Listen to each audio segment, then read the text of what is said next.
Assalamualaikum warahmatullahi wabarakatuh. Akan mempresentasikan mengenai tugas akhir kami yaitu uji ANOVA ranking satu arah Kruskal Wallis. Kami dari kelompok 7, kelompok statistika non-parametrik yang beranggotakan Adeline Hikmalia Iqbal, Maisun, Adisti Putih Aulia, dan Amira Bonita. Analisis varian ranking satu arah, yaitu teknik statistika non-parametrik yang digunakan untuk menguji hipotesis awal bahwa beberapa contoh berasal dari populasi yang sama atau identik. Berikut adalah timelinenya. Yang pertama, kita akan membahas teori mengenai Kruskal Wallis. Yang kedua, yaitu langkah pengujian menggunakan Kruskal Wallis. Dan yang ketiga, yaitu contoh kasus dan pembahasan dari penggunaan uji Kruskal Wallis. Uji Kruskal Wallis, salah satu teknik statistika non-parametrik untuk menguji K-sampel yang tidak berpasangan, digunakan untuk membuat perbandingan antar dua atau lebih variabel kuantitatif berbentuk ranking di mana sampelnya independen. Bisa digunakan sebagai alternatif untuk uji one-way ANOVA, di mana asumsi kenormalannya tidak terpenuhi. Uji pengembangan dari Mann-Whitney test, di mana variabel yang digunakan pada uji ini berjumlah lebih dari dua variabel. Data terdiri dari contoh acak X1, X2, sampai Xn yang berasal dari populasi pertama dengan median Mx dan contoh acak Y1, Y2, sampai Yn dari populasi kedua dengan median My. Catatan nilai Mx dan My tidak diketahui, kedua contoh saling bebas. Pengujian dilakukan ketika datanya kontinu dan berskala ordinal. Langkah-langkah pengujian. Pertama, masukkan skor penelitian ke dalam tabel dengan kolom K. Kedua, buat ranking untuk semua skor dari seluruh sampel dari 1 sampai N. Jika ada angka kembar, maka buat ranking rata-ratanya. Dan jika angka kembarnya itu lebih besar dari 25%, maka statistik uji perlu dikoreksi dengan faktor sebagai berikut, di mana T kapital itu sama dengan T pangkat 3 min T. Langkah pengujian yang ketiga yaitu jumlahkan ranking untuk masing-masing kolom. Langkah keempat yaitu kita membuat hipotesis. Ada dua jenis hipotesis yang bisa kita buat. Yang jenis pertama, H0 berbunyi K-sampel berasal dari populasi yang sama. H1-nya berbunyi K-sampel berasal dari populasi yang berbeda. Atau jenis kedua, H0-nya berbunyi median dari K populasi sama. H1-nya berbunyi median dari K populasi tidak sama. Langkah kelima, menentukan tingkat signifikansi atau alfa. Langkah yang keenam, kita akan menghitung statistik ujinya, yaitu H sama dengan 12 per N dikali N plus 1 sigma dari 1 sampai K RI kuadrat per NI dikurang 3 dikali N plus 1, di mana N ini N kapital menyatakan total pengamatan, RI menyatakan jumlah peringkat untuk contoh ke I, dan NI menyatakan jumlah pengamatan pada contoh ke I. Sehingga untuk statistik uji terkoreksi menjadi HC sama dengan H per 1 dikurang sigma T per N pangkat 3 dikurang N. Nah, langkah yang ketujuh yang terakhir yaitu kita melihat daerah kritis dan menarik kesimpulan. Jika K sama dengan 3 dan NI kurang sama dengan 5, maka gunakan tabel Kruskal Wallis dengan keputusan tolak H0 jika HC lebih besar daripada alfa. Dan jika NI lebih dari 5, maka gunakan tabel chi-square dengan derajat kebebasan K-1 dengan keputusan tolak H0 jika nilai HC lebih besar daripada nilai tabelnya. Masuk contoh yang pertama, misalkan ada seorang guru olahraga ingin mengetahui mengenai minat muridnya menjadi seorang atlet. Diasumsikan bahwa anak-anak yang memiliki minat baik di olahraga akan mendapatkan nilai yang baik dan memiliki peluang untuk menjadi atlet yang lebih besar.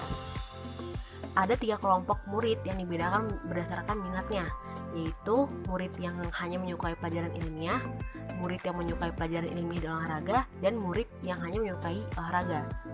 Guru tersebut mengambil 14 sampel anak yang dibagi menjadi 3 kategori. Berikut tabelnya. Ada 5 yang menyukai olahraga, ada 5 yang menyukai ilmiah saja, dan ada 4 orang yang menyukai keduanya. Sekarang kita masuk ke pembahasan.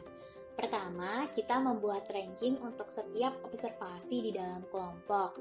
Dalam pembentukan ranking ini, seluruh datanya digabungkan. kita harus mencari nilai minimum dulu dari nilai observasi yang kita punya. Misal di sini kita punya nilai minimumnya 61, maka kita beri ranking 1. Selanjutnya nilainya itu yang terkecil kedua 82, maka kita beri ranking kedua. Begitu seterusnya sampai ranking ke-14, di mana di sini nilai observasinya 166. Setelah itu, kita menjumlahkan ranking untuk masing-masing kolom, di mana di R1 ini kita dapatkan nilai 22. 22 itu dari nilai 4 ditambah 9 ditambah 3 ditambah 1 ditambah 5. Terus selanjutnya nilai R2 sebesar 37 dan R3-nya 46. Nah, tahap yang kedua ini kita menentukan hipotesisnya, di mana hipotesis nihilnya tidak ada perbedaan antara nilai tengah kelompok murid dari ketiga kategori tersebut. Dan hipotesis alternatifnya, nilai tengah dari kelompok murid tersebut berbeda. Tahap ketiga yaitu kita menentukan taraf signifikan, di mana dalam kasus ini kita mengambil taraf signifikansi sebesar 5%. Selanjutnya, yang keempat, kita menghitung statistik uji. Dari soal bisa diketahui bahwa kita punya K-nya sampai dengan 3, yaitu kelompoknya ada 3.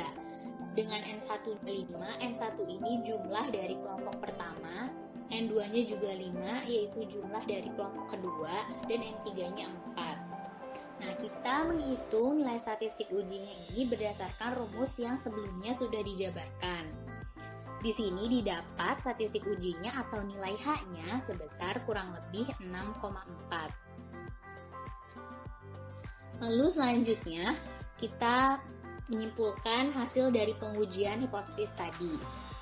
Karena kita punya NI-nya kurang dari sama dengan 5, maka kita menggunakan tabel Kruskal-Wallis. Dari tabel Kruskal-Wallis, dengan N1, N2, N3, 4, 5, dan 5 dengan alfa 0,05 didapatkan nilainya sebesar 5,6. Nah, karena hasil dari statistik uji kita tadi itu lebih besar dari hasil tabel Kruskal-Wallis, maka kesimpulannya hipotesis nihilnya ditolak. Artinya terdapat perbedaan nilai tengah dari kelompok murid. Uji Kruskal-Wallis bisa juga diselesaikan dengan bantuan aplikasi SPSS. Pada output sebelah kiri ditunjukkan nilai min rank yang berarti peringkat rata-rata setiap perlakuan. Pada kasus ini, murid yang memiliki minat olahraga dan ilmiah lebih tinggi daripada minat lainnya. Pada output sebelah kanan bisa dilihat bahwa p-value-nya kurang dari alfa, maka H0 ditolak. Artinya terdapat perbedaan nilai tengah dari kelompok murid. Sekarang kita masuk ke contoh yang kedua, di mana dalam kasus ini Febri ingin meneliti keefektifan dari dua metode pendekatan dalam pembelajaran matematika, yaitu metode tradisional dan metode PBL. Untuk itu, ia mengambil secara acak nilai ujian semester dari 5 seorang mahasiswa yang mewakili kedua metode tersebut. Nah, dari dua metode tersebut, di kelompok pertama yaitu kelompok tradisional ada N sebanyak 8 orang, dan di kelompok kedua atau kelompok PBL N-nya itu ada 7 orang. Untuk menyelesaikan soal tersebut, pertama-tama membuat ranking untuk setiap observasi di dalam kelompok. Dalam pembentukan ranking, seluruh data digabungkan. Setelah itu, menghitung R1 yang merupakan jumlah dari ranking pada metode tradisional, didapatkan hasil 43, dan R2 yang merupakan jumlah ranking dari metode PBL, didapatkan hasil 77. Yang kedua, hipotesis. Dengan H0 tidak ada perbedaan antara nilai tengah kedua metode pembelajaran dan H1 nilai tengah dari kedua metode pembelajaran berbeda. Dengan menggunakan alfa sama dengan 5%. Diketahui, N1 atau dalam kasus ini banyaknya data pada metode tradisional yaitu 8 dan N2 atau dalam kasus ini banyaknya data pada metode PBL yaitu 7 dengan K sama dengan 2. Setelah itu, menghitung statistik uji dengan rumus H yang telah dijabarkan pada slide sebelumnya, diperoleh hasil 22,7. Karena terdapat ranking yang sama, maka H menjadi HC sama dengan H per 1 min sigma T per N pangkat 3 min N. Dengan H sama dengan 22,7, sigma T sama dengan 30, dan N sama dengan 15. Didapatkan hasil 22,9. Karena NI lebih besar dari 5, maka menggunakan tabel chi-square dengan DF sama dengan K-1 dengan K sama dengan 2 didapatkan DF sama dengan 1. Didapatkan dari hasil tabel chi-square yaitu 3,841.